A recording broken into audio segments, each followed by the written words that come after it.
What we've seen from the results of Hurricane Matthew is just widespread damage and destruction. Numerous trees everywhere, very large trees, very old trees have been brought down by the storm. And in turn, when those come down, they tend to bring power lines and our infrastructure with them, unfortunately.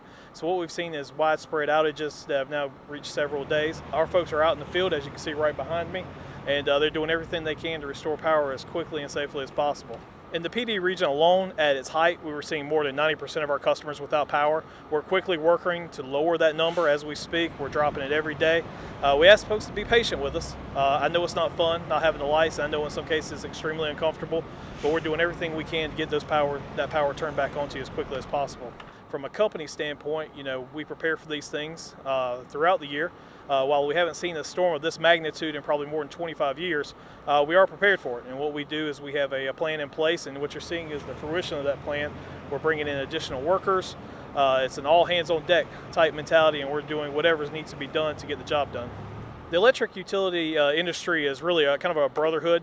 So whenever there's a major disaster anywhere in the United States, support comes from all over the place. We have folks from line crews as far up as Canada and as far as south as Florida that have actually came up in certain cases with specialized equipment to help us out in those hard to reach areas where we're seeing devastation. We brought in more than 5,600 additional workers in addition to what we already have on the ground. And we're asking for 3,000 more to get those folks in here to get work done as quickly and safely as possible.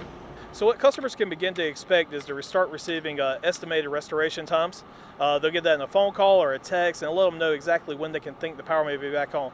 Now, one thing I want to caution everyone is those estimated restoration times are really referring to your area as a whole rather than your specific residence. So in the majority of cases, people will receive power before that date, so it's a very conservative date.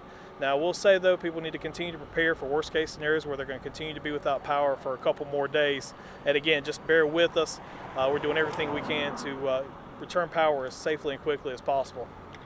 While the weather has certainly improved out here, one thing to definitely keep in mind is that there's still dangerous conditions. We have down power lines in some areas. Please treat every down power line as though it was still hot, as though it's still electrified. It's very important to avoid those at all costs.